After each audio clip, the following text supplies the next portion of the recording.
मुग़ल दौर की शहज़ादी मोनिशा। दिबाचा, संगमरमर और चांदनी की सरगोशी। सहर से ज़रा पहले का वक्त था। महल के संगमरमर के राहदारियां अभी तक रात की ठंडक संभाले हुए थीं। जालीदार खिड़की के पास बैठी शहज़ादी मोनिशा मुग़ल बागात की तरफ देख रही थी। चांदनी पानी की नालियों पर पड़कर चांदी की तरह चमक रही थी। तेल के चराग की हल्की रोशनी में वो लिख रही थी, पुरसुकून, यकसू और गहरी सोच में डूबी हुई।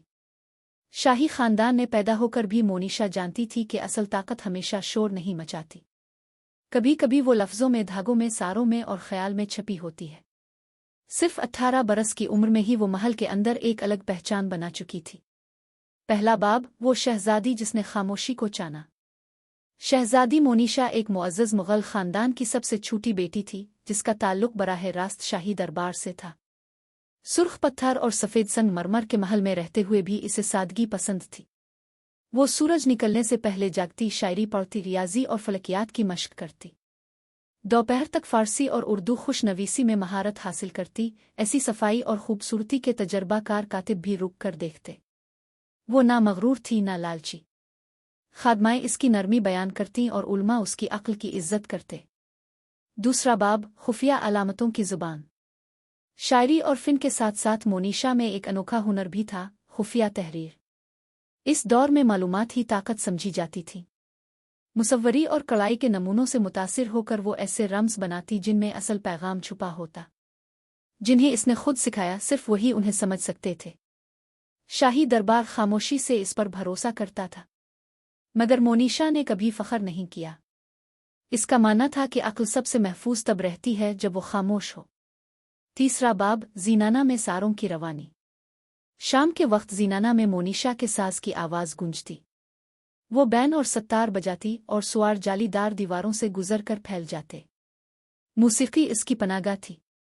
दरबारी सियासत, सरगोशियाँ और अंदेशे कुछ देर के लिए मिट जाते। महल की औरतें खामोशी से सुनतें, क्योंकि वो जानती थीं कि ये लम्हे ख़ास है। चौथा बाब, पहचान के धागे। मोनिशा अपने लिबास खुद डिज़ाइन करती।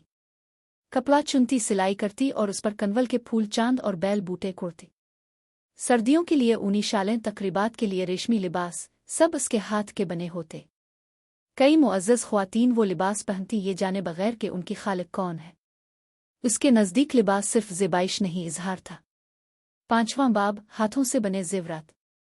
अपने कमरे के करीब एक छोटी सी जगह में मोनिशा ज़ेवरात तैयार करती। सुनहरी धागे, शीशे और पत्थरों से बने ये ज़ेवर इतने असली लगते कि धोखा दे जाएं। हर ज़ेवर के पीछे एक कहानी होती, सितारों की, बागात की, अभोली बसरी रानियों की। एक दिन दरबार में पहने गए एक हार के बारे में बादशाह ने सवाल किया। जवाब जानबूझकर अधूरा छोड़ दिया गया। छठा बाब, कहानियां बनाने वाली मुसव्विर शहज़ादी। मोनिशा कागज़ पर छोटी छोटी तस्वीरी कहानियां बनाती। खादमाओं की हंसी, उल्मा की थकन, सह में खेलते बच्चे, सब उसकी मुसव्वरी में कैद हो जाते। फिर वो तस्वीरों के नीचे लफ्ज़ लिखकर कहानियां बनाती।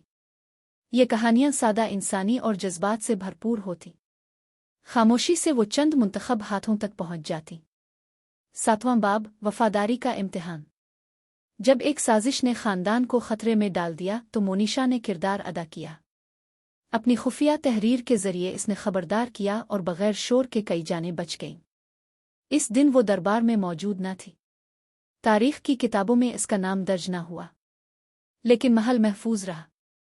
आठवां बाब, अपनी राह खुद चुनने वाली शहज़ादी। इसके लिए कई शादी के पैगाम आए।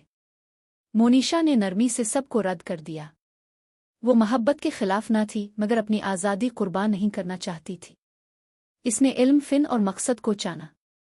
इसके ख़ानदान ने इसके फ़ैसले की हिफाजत की और इज़्ज़त की। नवां बाब, महल की सर्दियाँ। सर्दियों में मोनिशा ने खादमों और पहरेदारों में खुद बने स्वेटर और शालें तकसीम की। कोई ऐलान नहीं हुआ। इसका यकीन था कि गर्मी अल्फाज से नहीं, अमल से मलती है। 10वां बाब, संगमरमर से आगे विरासत। कई बरस बाद जब सल्तनत की शान मांद पड़ गई, इसके काम बाकी रहे, बेनाम तस्वीरें बगैर दस्तखत के मखतूते। कहीं न कहीं इसकी शायरी आज भी सांस लेती है। मोनिशा ने न तलवार से हुकूमत की, न तख्त से। इसने हुक्मरानी की अक्ल, फ़िन और रहम के जरिए। इख्तितामिया, सिहर अब भी बाकी है। सूरज फिर तुलू हुआ, संगमरमर और बागात पर। اور تاریخ کی خاموش دراڑوں میں شہزادی مونیشا آج بھی موجود ہے، نظر نہ آنے والی مگر ناقابل فراموش۔